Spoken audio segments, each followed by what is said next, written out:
Welcome, guys, to How the Frack We Got Here, a show that takes the news and events of the week and try to make sense out of it all.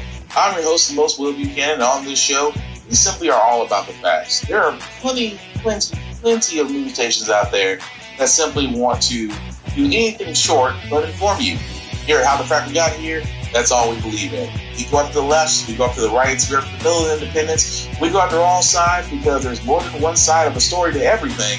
And you need to know it all in order to actually formulate your own opinion. And that's what we try to do here at How the Frack We Got Here. Thanks for listening, and hold on. It's going to be fun. All right, guys. Today's date, October 17th, 2024, and this is How the Frack We Got Here. I'm your host, the most Will Buchanan. On the Frack We Got Here, we do take the events of the week, try to make sense of it all. Before we do get started, guys, let you know that we are a news podcast, which means that we do our best, our due diligence to find the most verifiable and factual information from the most reputable source with award-winning journalism. We do not do sensational news like Fox News, News Media, The Blaze, The Daily Beast, whatever extreme left or extreme right you get your views from. We simply don't do that. We provide you with nothing but the facts and just but the facts, and again, nothing but the facts. Outside of that, guys, we do try to maintain our language, but sometimes words do fly. At the same time, things that might be shown might be too intense for younger viewers, so viewer discretion is advised. Aside from that, welcome. So, might as well start with this. Voting has occurred for the presidential election. Like I said, this day is long since coming. Early voting has started, and of course, all eyes are on Georgia. What do the polls tell you about Trump and Harris in Georgia? It's so close. That's what the polls tell us. So if we take a look, I averaged all of the polls, right? And what do we see? We see Donald Trump up by a point. Of course, remember 4 years ago, Joe Biden won that state. Why at this particular point does Donald Trump have the slightest advantage in the state of Georgia? Well, I think it comes down to black voters. That's what it comes down to. Because take a look here. If you look at the average among black voters in the state of Georgia, you see that 4 years ago, Joe Biden won that vote by 82 points. Look where Kamala Harris is today. She is only up by 72 points, so a 10-point drop-off, something that is very consistent with what we see nationwide. And the bottom line is, if Georgia is consistent with what we see nationwide in terms of the drop-off in black voters, it is felt more in Georgia than any other state, because swing states with the most black voters, look at this, Aaron. Georgia comes in at number one at 30%. If Kamala Harris can win over more black voters, she's likely to win the state of Georgia and make Donald Trump's path to 270 electoral votes seem like a pretty gosh darn long shot. Vice President Kamala Harris stepping into unfriendly territory. Well, that was pretty fast. But guys, what we're looking at is, like I said before, never really do pay attention to polls. At least I try not to, because polls fluctuate on a daily basis. But Georgia being a key state, of course, it was a key state for Biden in the last election, actually turned the state blue, electing their first ever African-American as senator, as you know, Raphael Warnock, and sent him on to Congress. So why is it important? I have been saying this now for going on since the beginning of this next term, and that we knew Biden may or may not make it. At the same time, that Kamala Harris may actually be somebody who actually might be the presidential candidate, that we didn't call it, but at the same time, we're not mad about it either. We're actually welcoming it. But again, voting is crucial, guys. And I've said before, we almost had a voting right act in place that would have not only guaranteed automatic registration, not only would it guarantee that the election day is a federal holiday, so you could actually not have to worry about trying to get to work at the same time trying to get to polls later. It would have made everything easier to vote. But since we don't have that act, all we have now is early voting, and of course, November 5th. So I do know also, if you are in the Tennessee area, early voting has started from October the 16th to the 30th. So again, guys, take advantage of this, because let's be honest, voting polls are already going to be interesting, to say the least. Only because let's be honest, southern states are the only ones doing this. They're basically pushing the goalposts back and forth, making it harder for you to vote, for the fact that a simple poll worker can't even give you a bottle of water, because that would be considered interference or influence, which I don't see really how. But because they are moving the goalposts to where they're liking, this is why I talk about, guys, making sure your voter registration is on point. You know where to go for early voting. You know what to bring in order to vote. At the same time, please vote, because let's be honest, they are counting on you not to vote. That's just being honest. They are counting on you, specifically those on the Trump side, you not to vote. I'm just saying. But I wanted to get to this little bit here, because Kamala Harris has actually released a opportunity agenda for Black men. Now, this, of course, from the Black Man Can on Instagram. But to summarize this is what she wants to do. This is the plan that she has that she wants to be moving forward. Just to give a short synopsis on this: investing in more Black male teachers, promoting registered apprenticeships and credentialing opportunities in Black communities, strengthening the public service loan forgiveness program, investing in leadership training and mentorship programs, launching a national health equity initiative focused on Black men that addresses sickle cell disease, diabetes, mental health, prostate cancer, and other health challenges that disproportionately impact them. She also wants to legalizing recreational marijuana and creating opportunities for Black men to succeed in this new industry. She supports a regulatory framework for cryptocurrency and other digital assets so Black men who invest and own these assets are protected. You can't beat that. Let me tell you something. Let me start over. So you guys, again, this is just a synopsis. Investing in more Black male teachers. That's great. I have said it best. I have a very special place in my heart for educators.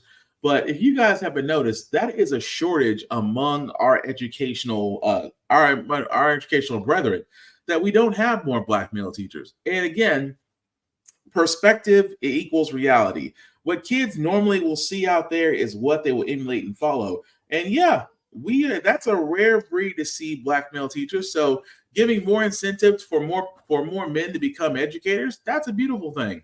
Registered apprenticeships and credentialing opportunities in Black communities.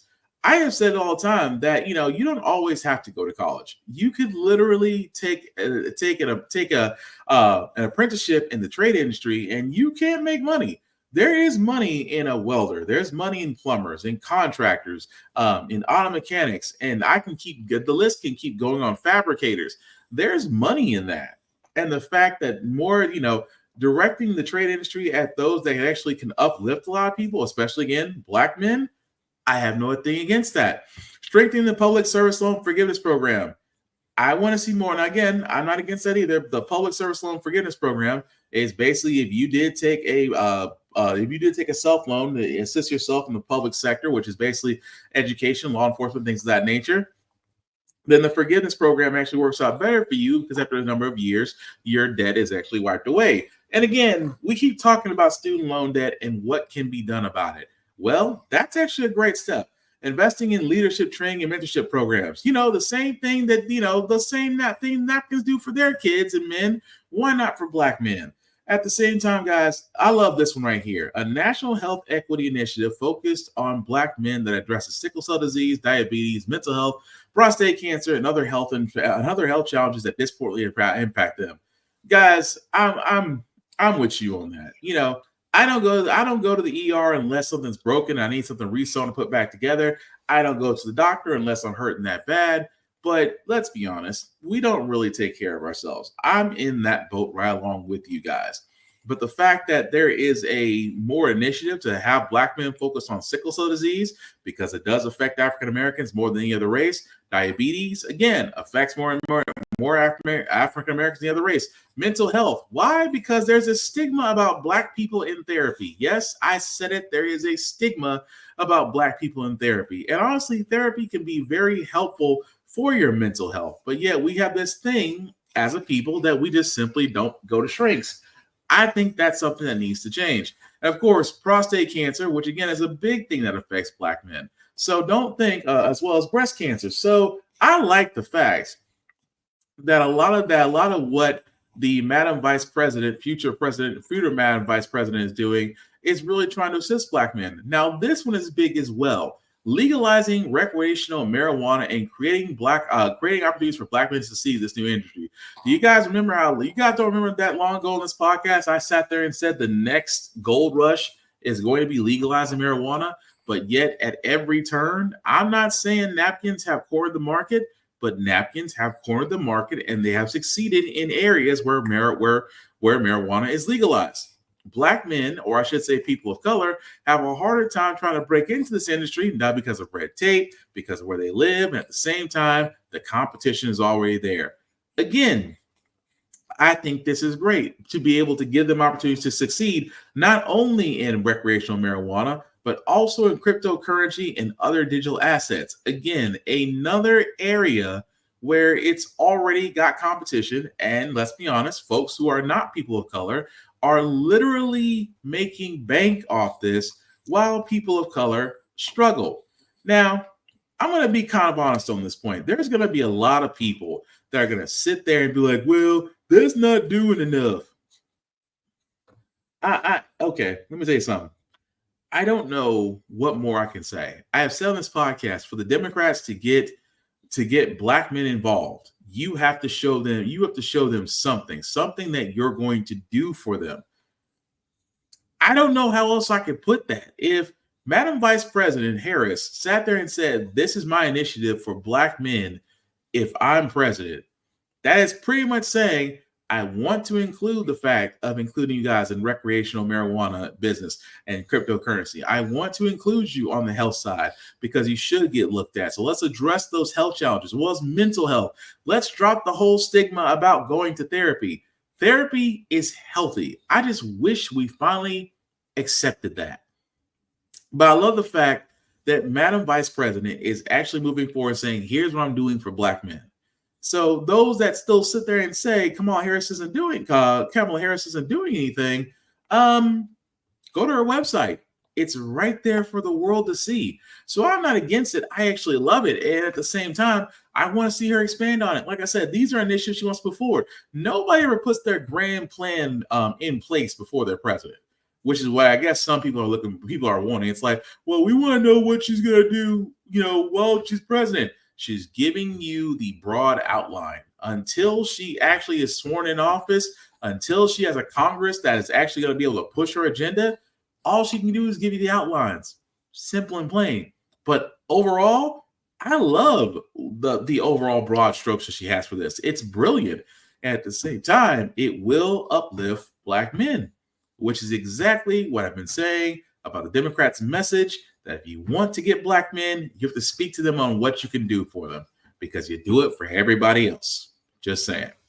But again, not everybody's over the moon about Madam Vice President's plan, because convicted felon Donald Trump is too busy blaming Democrats on policies that basically is still in office.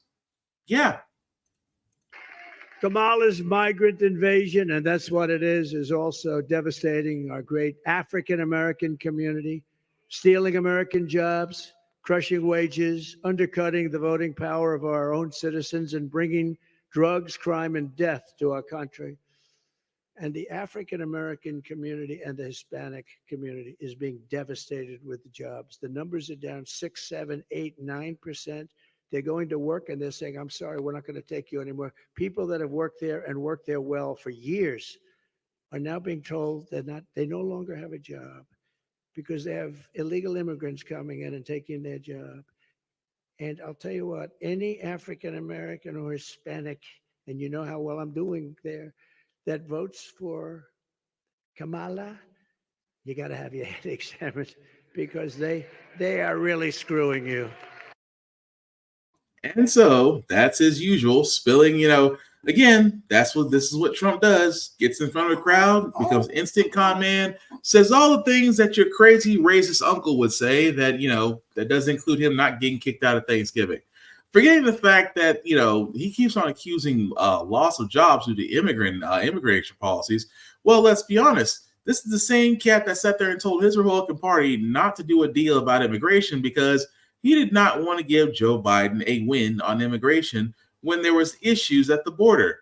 This is the same guy that had no problem using the Department of Homeland Security and ICE to detain millions of immigrant children at the border while deporting their parents, thousands of them. And yet he has the nerve to sit there and say, "Oh, well, this is Harris's policy." See, this is what he does. He muddies the waters, ladies and gentlemen. That's exactly what he does. So, he just switched from Biden to now Harris. But the crazy part about this is, as I get to, his more disturbed behavior, was the fact that Special Counsel Jack Smith has finally sat there and said about January 6th what we've all been saying. And yet now it's on legal documents, and the, I guess you could say, the executive privilege of immunity probably won't apply here.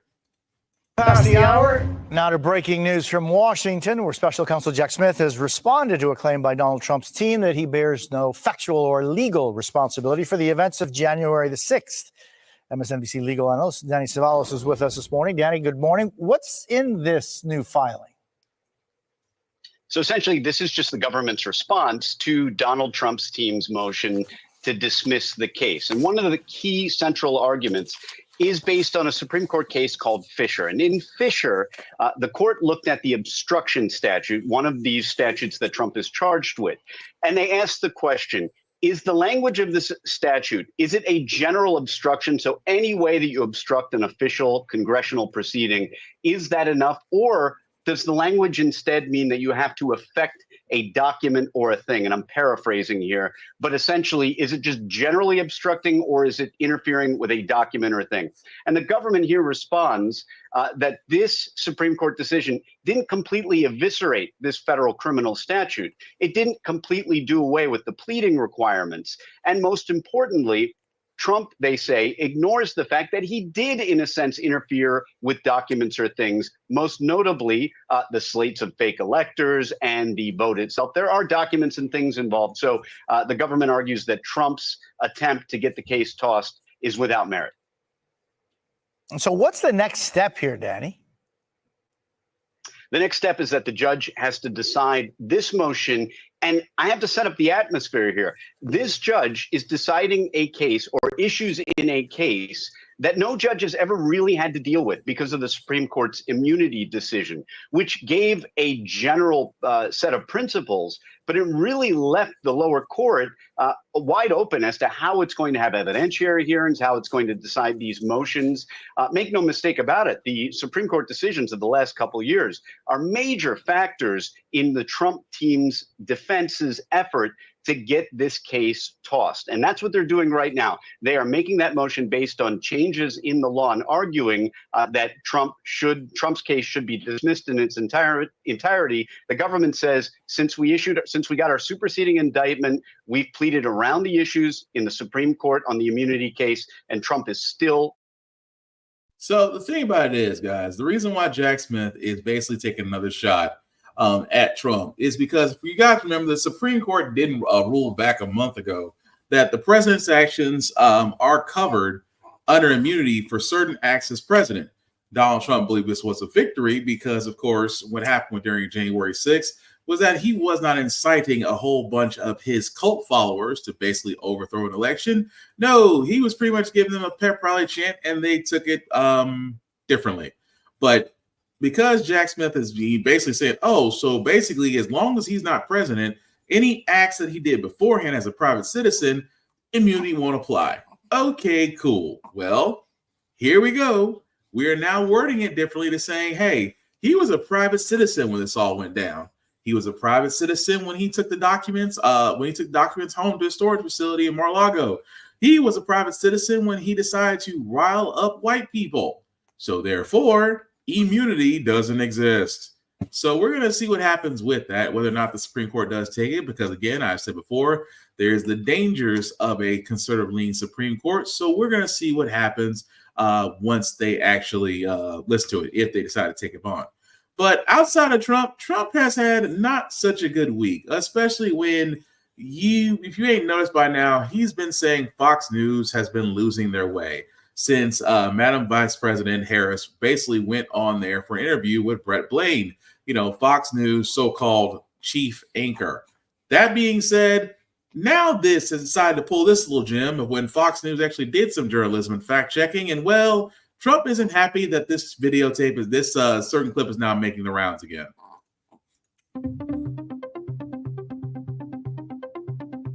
I now know Washington probably better than anybody. I know the good ones and the bad ones, and we will have really great, strong people. I already know who they are, but we will have really great, strong people. Okay. In 2016, you said that. I'm going to surround myself with only the best and most serious people.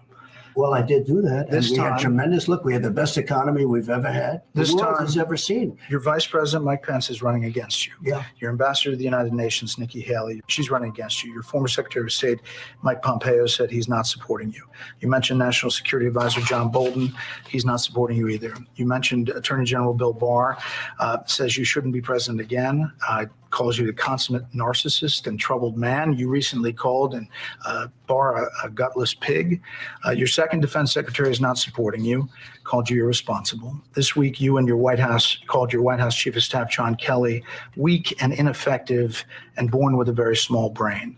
You called your acting White House Chief of Staff, Mick Mulvaney, a born loser. You called your first Secretary of State, Rex Tillerson, dumb as a rock, and your first Defense Secretary, James Mattis, the world's most overrated general. You called your White House Press Secretary, Kayleigh Canadian, milquetoast, and multiple times you've referred to your Transportation Secretary, Elaine Chao, as Mitch McConnell's China-loving wife. So why did you hire all of them in the first place? Because I hired 10 to 1 that were fantastic. We had a great economy. We had phenomenal people in charge of the economy. Oh, Lord. It just, I'm sorry. I was laughing. I was laughing because who knew Fox News, out of all people, would have actually sat there, did a little journalism and said, oh, by the way, everybody that you picked, you basically said you didn't like them and they won't support you. So are you sure you picked the rest? You picked the best people? Oh, well, the economy is doing great and we had this. It is amazing that I never thought it would be a cold day in hell that Fox News would fact check Donald Trump, even though that videotape is over. That clip is over a year old. But that's not the only thing. Trump again is being secluded, not because of the fact that, there's an ailment, not because of the fact that he's this old 80-plus-year-old that really should be headed to a nursing home at this point instead of a presidential candidate seat. Ever since his debate with Harris, things, he's been secluded. Even now, he was supposed to have a CNBC interview, and yet he turned it down, citing that his assistant citing that he had travel double bookings with his rallies in certain states. Now, again, we should not be surprised by this, folks, because this is the second time that he's not only turned down an interview with CNBC, he's turned down a second debate with Madam Vice President, and yet at the same time now he does this at one of his rallies, where again his salinity becomes into question. For a guy that's supposed to be taking questions at his own rally and town hall, he decides he wants to play DJ. Let's not do any more questions. Let's just listen to music. Let's make it into a music. Who the hell wants to hear questions, right? Let me hear that music, please. Everyone, let's thank President Trump. Nice and loud. God bless you. This is a man's world.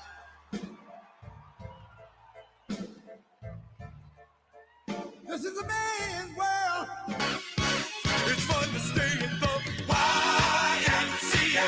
It's fun to stay at the YMCA. Hallelujah. Hallelujah. Hallelujah.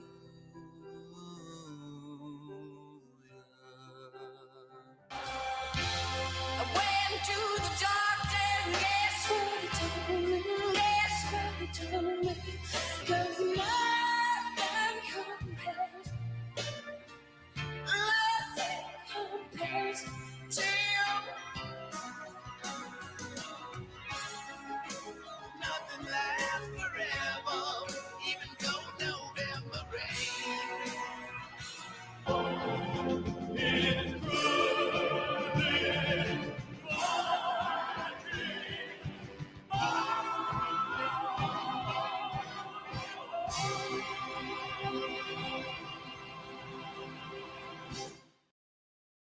I mean, imagine the rest of his rally, and he decides to basically turn it into a low-budget Coachella.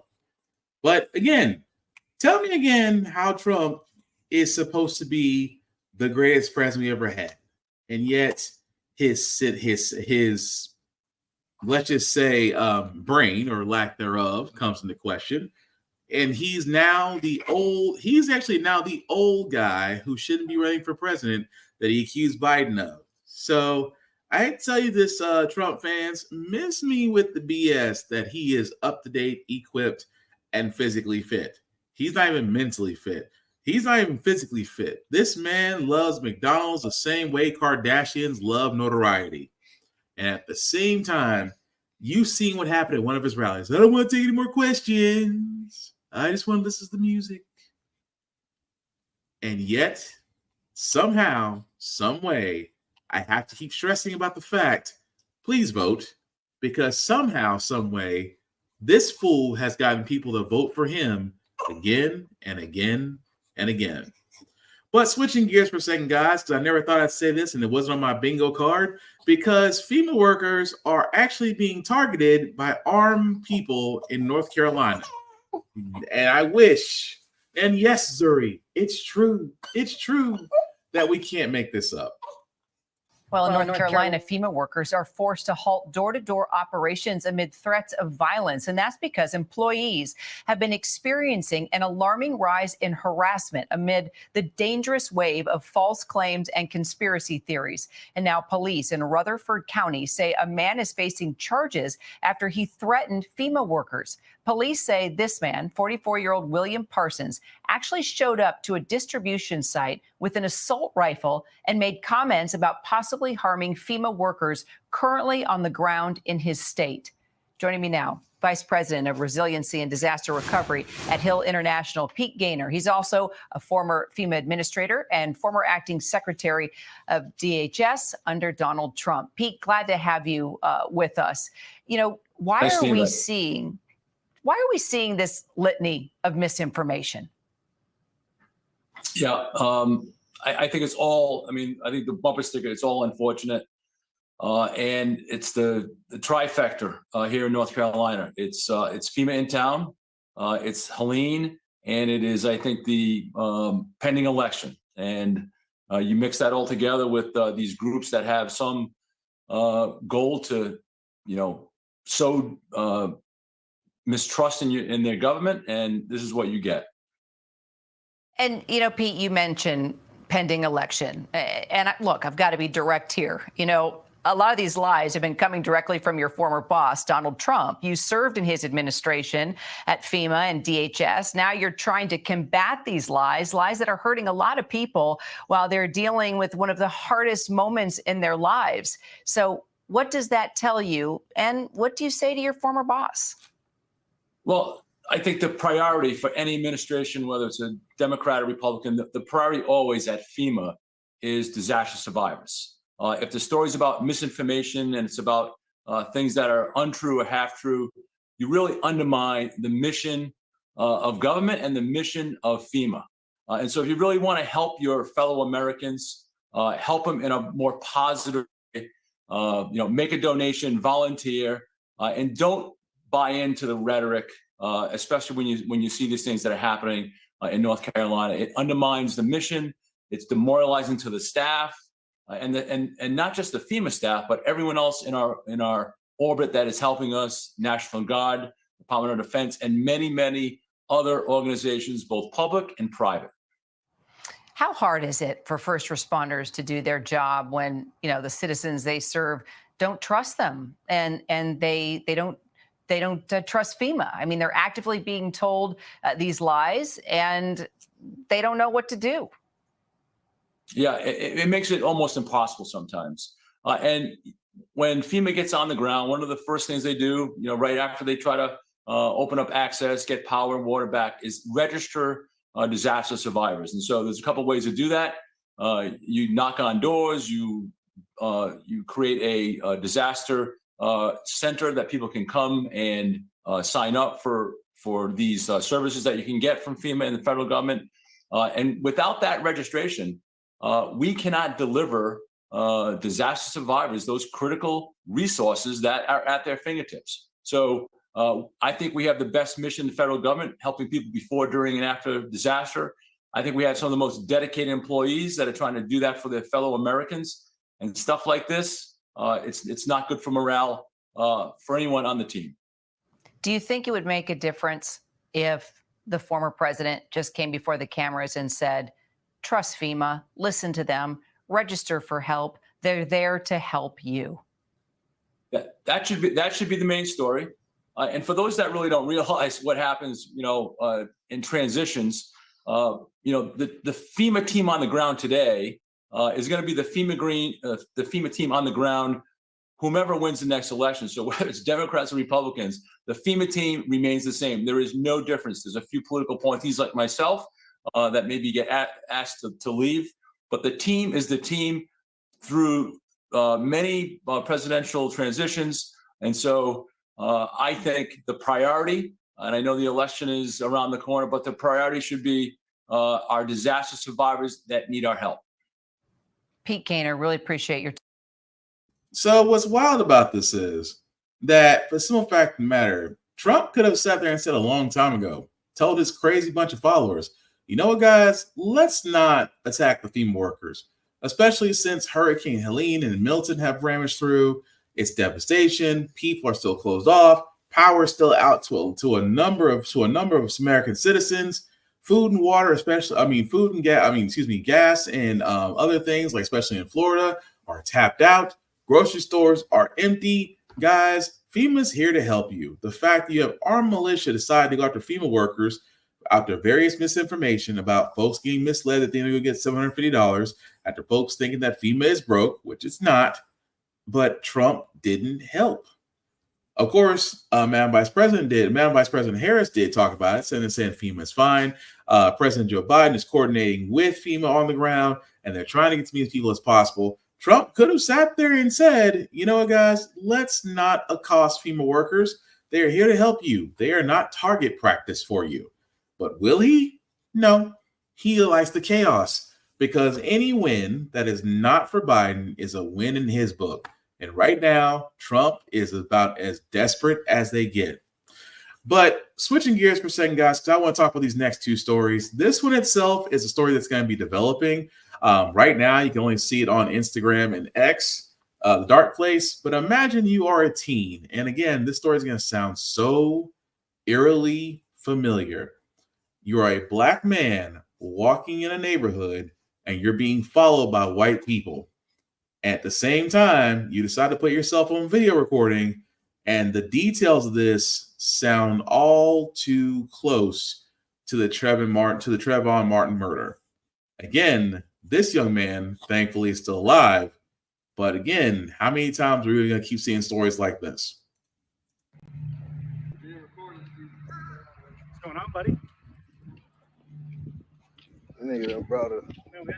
She ain't my help. Obviously, he doesn't live here. If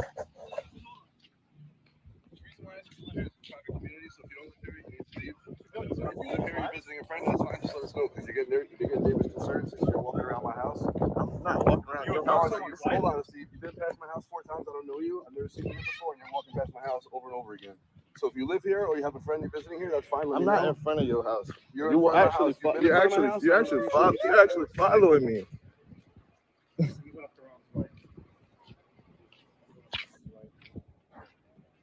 We just asked me a question. You live out here? I'm part of the neighborhood. You're part of the neighborhood? Does that mean you live here? It's simple. Like, bro, what? I'm asking you a question. You live here? You went up to my wife. But I didn't go up to your wife, bro. I don't know who you're talking about. Bro. And I think I can walk around my neighborhood. If you live here, yeah. So you live here. Like, You live here? you gonna keep asking me the same question over and over and over and over and over. This man following me. This is harassment, right? You haven't answered yet. That's harassment, right? That's harassment, right? I think what you did to my wife, yes. Look. He followed. What you did to my wife, You read it up. Okay. So that teen right there, this is also in Sarasota, Florida, by the way, to where this young man is walking in a neighborhood and is putting himself on film, And as you can see, being followed by by three or four white men. And of course, the questions are always the same. Are you around here? I'm like, do you have a home here? Because we seen you walk around, the neighborhood a few times. You walked in front of my house, and I got questions. Here's the thing that always annoys me. And I say it's to all white people within the sound of my voice on this podcast. Unless he's on your property, unless he's been trespassing on your property, unless he falls under those two conditions, you have no right to sit there and follow somebody beyond your home. You don't, because that's what those men did. You got a guy on a bike talking about, hey, I want to talk to you. Hey, I want to talk to you. You got another guy saying, are you from here? You around here? And here's my thing. If I'm just happen to be out and about walking, I don't want to be accosted, because if I'm not bothering anybody, why are you bothering me? Well, and of course, I'm pretty sure the story is going to develop, because this needs to get attention. Because why else would three white men, I keep on saying four, I apologize, 3 white men would turn around and follow this team for what? Because at the same time, and I hate to say this, what if one of them was armed? See, this is why I said there's ignorance. Ignorance usually follows in gun violence. Because what if one of those individuals were armed and they didn't like the answer they were getting from this team, so they decided they wanted to go ahead and play cop, and that could have went really, really south, really fast. But I'm sorry, if it's me and I'm just walking, I don't want to be accosted. If I'm not on your lawn, if I'm not on your property, you have no right to question me nor detain me. But I will say these hands are ready to eat for everybody to keep on pestering me, though. That I will say absolutely so. But I want to see this story. Like I said before, we're going to follow the story because, again, as it grows, this will get attention. Those men that were seen on camera, well, internet, do your thing, because we're going to find out their names very freaking soon. But again, it's all too eerie of just another reason why, as Black people, we have to be, I hate to say it, guys, we have to be smarter. We have to go in packs. We definitely should be in areas by ourselves, because let's be honest, certain white folks love to get us when we're by ourselves. Case in point. But we'll follow that story from Sarasota as it develops, because it definitely will. Meanwhile, in Phoenix, I cannot believe I'm going to tell this story because, I always find a law enforcement story involving a Black man. And in this case, what if I told you that the person, the officers, not only decided just to pull a GTA and roll up on this Black man, but actually accost him, even though, come to find out, the Black man is deaf and has cerebral palsy, so he can't exactly put his hands behind his back. This doesn't stop the officers from assaulting him. And here's the messed up part. The Black man has charges of assault of a police officer. I wish I could make this up. Video released to 12 News by Tyrone McAlpin's attorney showing the moments Phoenix police officers stop him. The reports detail how officers went to McAlpin because they were called to a Circle K about a fight a white man had started and wouldn't leave the store. They didn't actually talk to the Circle K employees. They didn't conduct any investigation other than talking to that man. And he then pointed to an African-American who'd been in the store earlier and claimed to have been assaulted by him. Officers go to McAlpin in a Dollar Tree parking lot. That's when this video starts. Let's see. The first thing I see when the officer gets out of his car is the officer reaching his hands out to grab Tyrone. That right there is an escalation. Jesse Showalter is one of McAlpin's attorneys, believing the force the two officers used here was unnecessary. And then what you see is Tyrone simply trying to avoid being struck repeatedly by the officer, who repeatedly swings punches at his face. Get your hands behind your back! When McAlpin is on the ground, officers tase him 4 times. Hand behind your back! One more! Hand behind your back!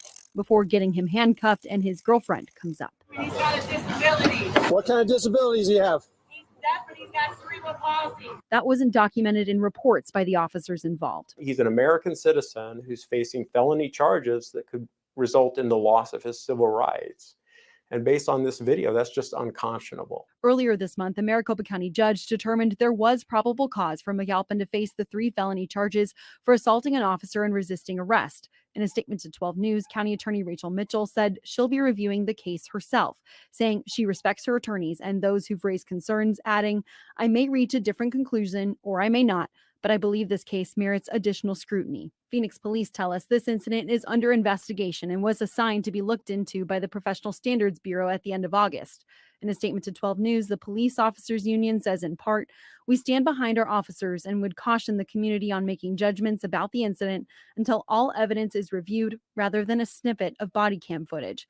Still, Showalter finds the incident is an example of what the Department of Justice found in their investigation into Phoenix police. With the city of Phoenix claiming that it wants to handle its own problems without DOJ oversight, we'd really like to see if that's what they intend to do, or if they're just going to do more of the same, if they're just going to try to sweep this under the rug and avoid any accountability. Colleen Sikora.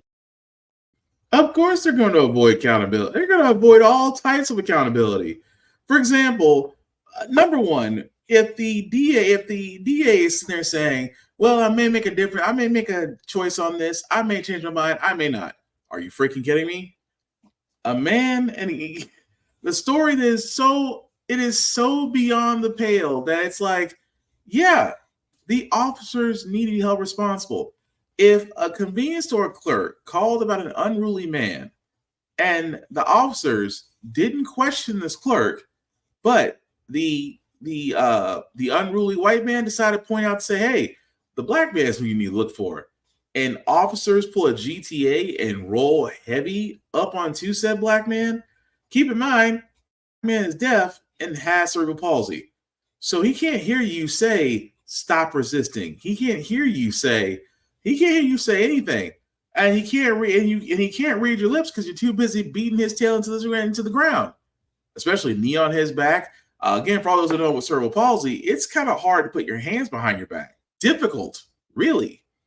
At the same time, he's being struck for no reason, tased for no reason, and this the same guy who turns around and gets assault charges put on him. And then I expect, don't get me wrong, whenever it comes to fraternal order police, I expect that all the time out of them. Everybody shouldn't jump to conclusions because, we stand behind our officers. Your officers failed to do their job. Your officers failed to do due diligence. Your officers failed to actually get all the information. What your officers did was believe another white man who pointed at a black man and said he's the problem. And the officers ran heavy with no question. Now you have the county office trying to save face. The fraternal order police doesn't care. At the same time, this should get national attention.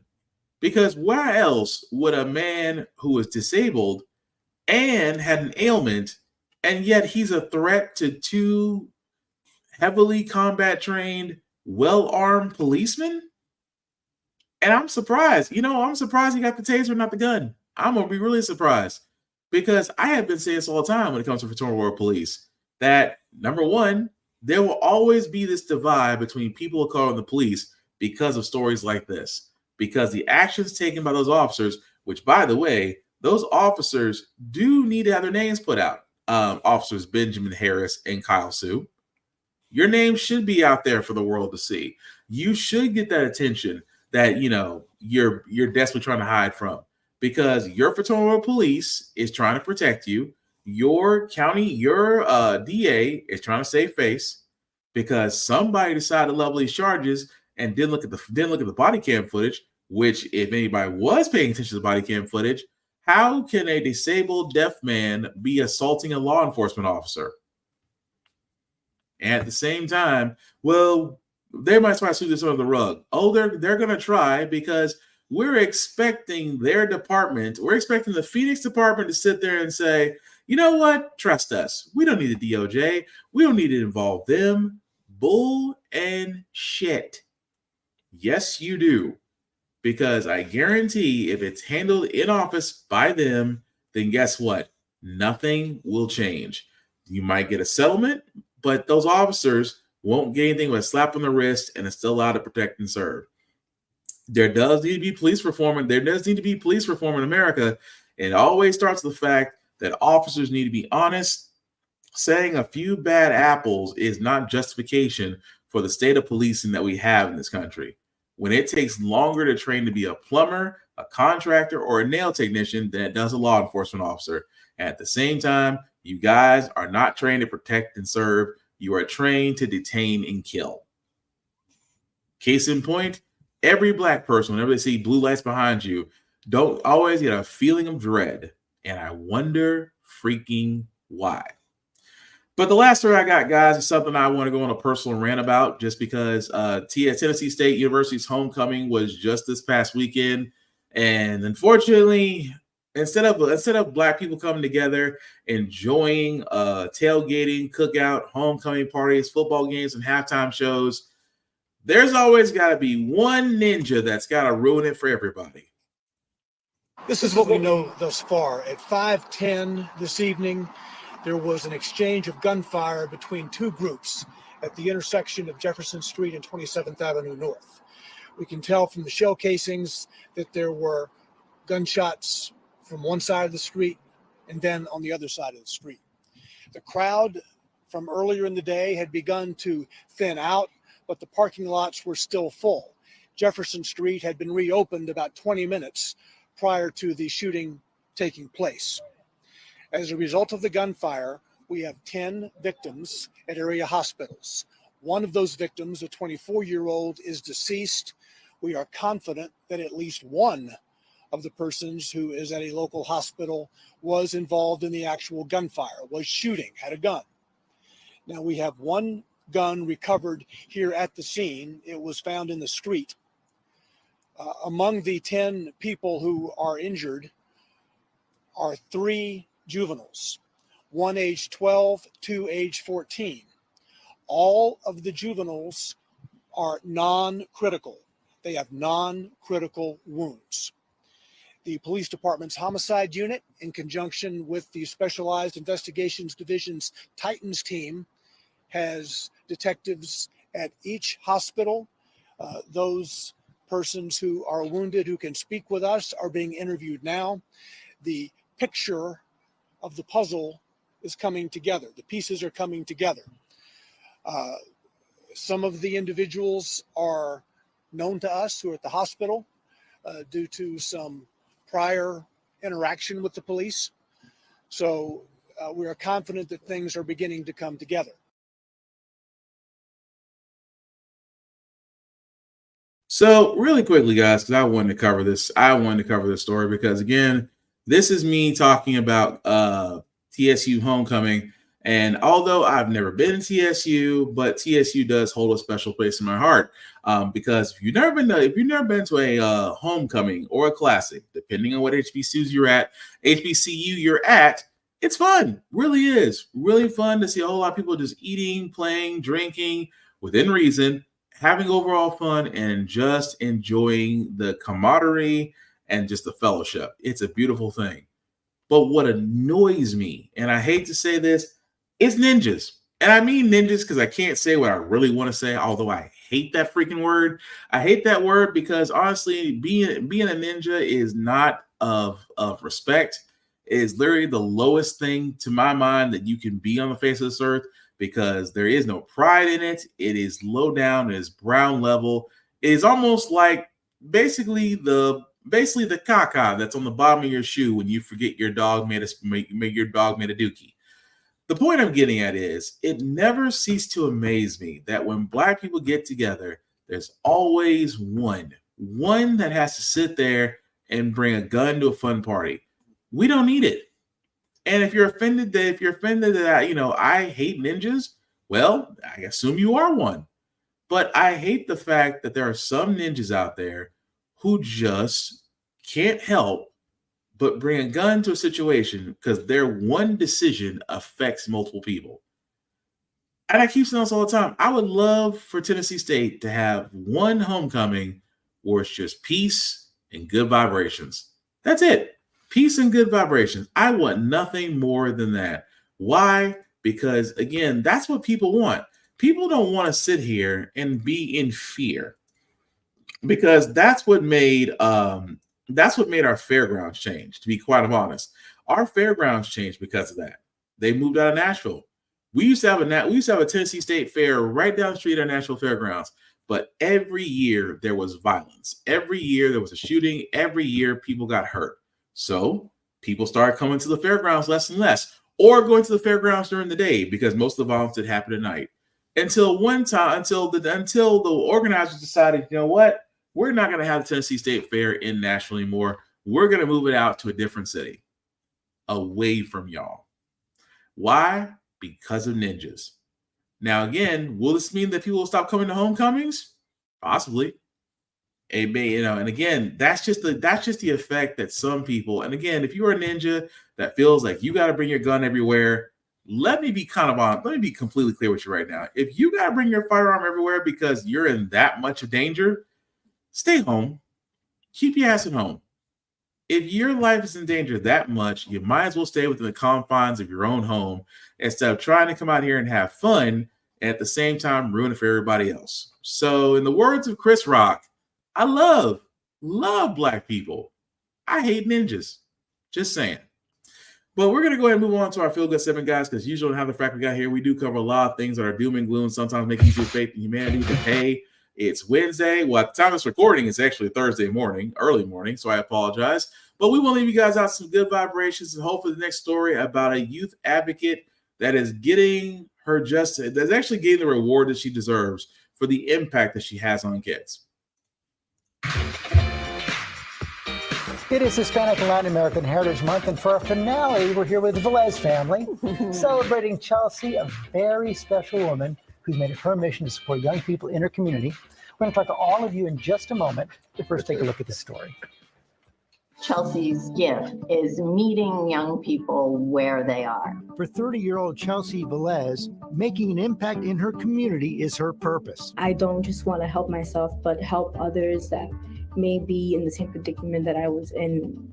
A youth advocate at Lawyers for Children and site coordinator for New York State's Latina Mentoring Initiative, Chelsea connects young women with Latina mentors, all with one goal in mind: empowerment.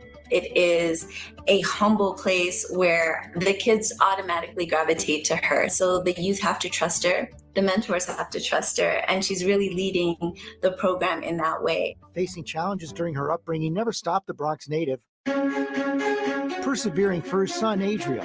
I had to leave foster care and actually enter into the homeless system. My child was something that really pushed me to do better. Along the way, meeting other champions, like former high school counselor Katiana Simon. I was the one who was forever indebted by her because she allowed me to be more passionate about the field of social work, but education and young women. Velez's family is her motivation to always give back and never forget where she came from. My family means everything to me. They are the reason why I do what I do. Oh, wow. That is beautiful. Chelsea, I don't know if you're watching, but I was watching your family as they were looking up at your story, and your daughter especially, her mouth was open the whole time, like, that's my mommy, that's my mommy. Oh, precious. Bless you. It's so incredibly special, and it's important to you to share and to help those who have a similar background as you. Yes, it is. How so? Why is that important? It's important because as someone who has been through the childcare system and have gone through the same struggles, it can be very overbearing, and having someone that can guide you and support you and also can relate to you, I believe that can make all the difference in someone's success. And that's what I want to do. I want other young people to also be successful. You just don't want to do it. You are doing it. Yeah. You are doing it. And Michael, you and your kids, you've watched Chelsea work tirelessly for the community. And then in addition to being a mom, how has that influenced you all as a family? Honestly, it's made us tremendously proud to be able to witness all the hard work she's put in for those who share the same struggles, and at the same time, be able to come home and be the fun and loving wife and mom that she is. All right, so listen, we of course wanted to share your story, but we also have a little surprise for you, Chelsea. For that, we're going to need Ginger. Hey, Ginger, can you come out with your two friends? Yeah. No, we should do that because I've got Mickey Mouse and Minnie Mouse coming we out do. here. Yes. But they are not just coming to say hello. They want, and we want, you to pack your bags because your whole family is going to the Walt Disney World Resort. Yes.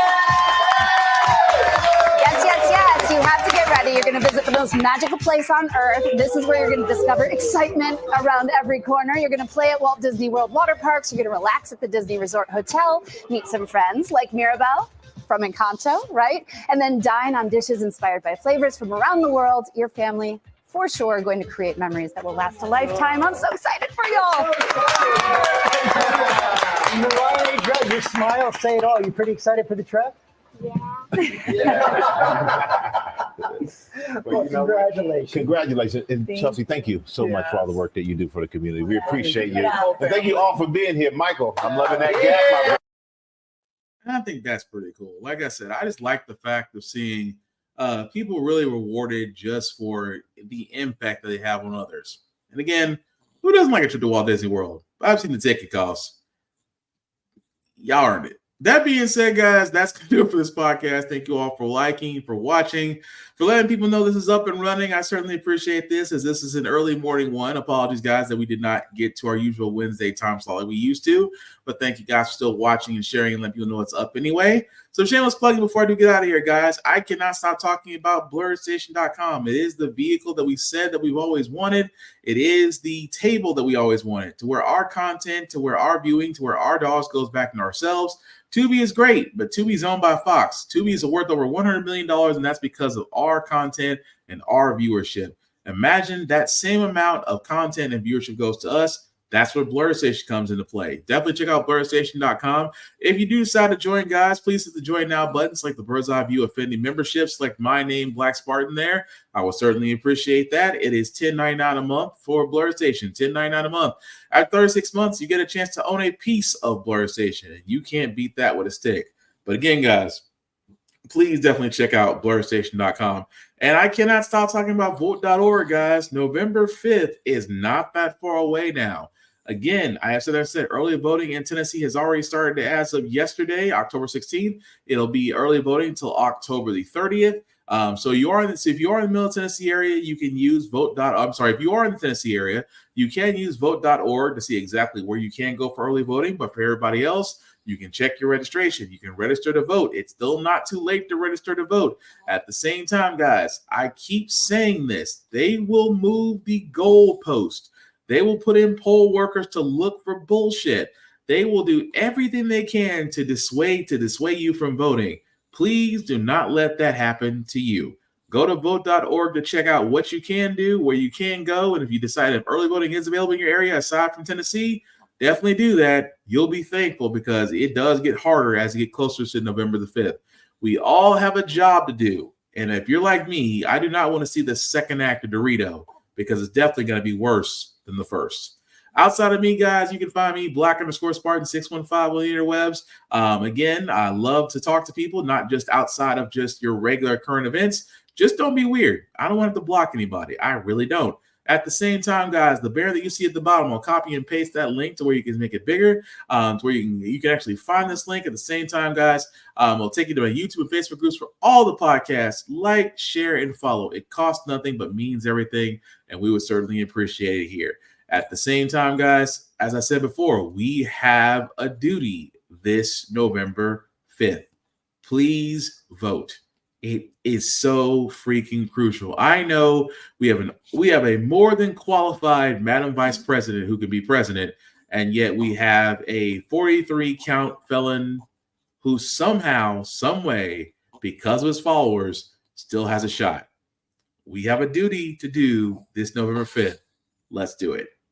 The last thing I'll say about How the Frack We Got Here, guys, it's all about staying informed. We're not trying to reinvent the wheel. We are simply giving you all the information and allow you to make up your own mind, but we do provide a logical perspective that goes along with it. We do better as society once we're informed. We're progressive. We move forward. We try to right the wrongs of our past and making decisions now that we should have done back then, like electing our first Black woman to the Supreme Court, electing our first Black woman to the Federal Board of Governors, and very hopefully electing our first Black Madam President. All great things. When we don't learn from history, we are doomed to repeat it. That's what we keep asking ourselves. Why does everything go up at our paycheck? Why are we looking at different politicians but still the same old game in Congress? And most importantly, how the frack we got here. Thank you all for watching, guys. Please take care of yourselves and each other, and we will get through this. Peace.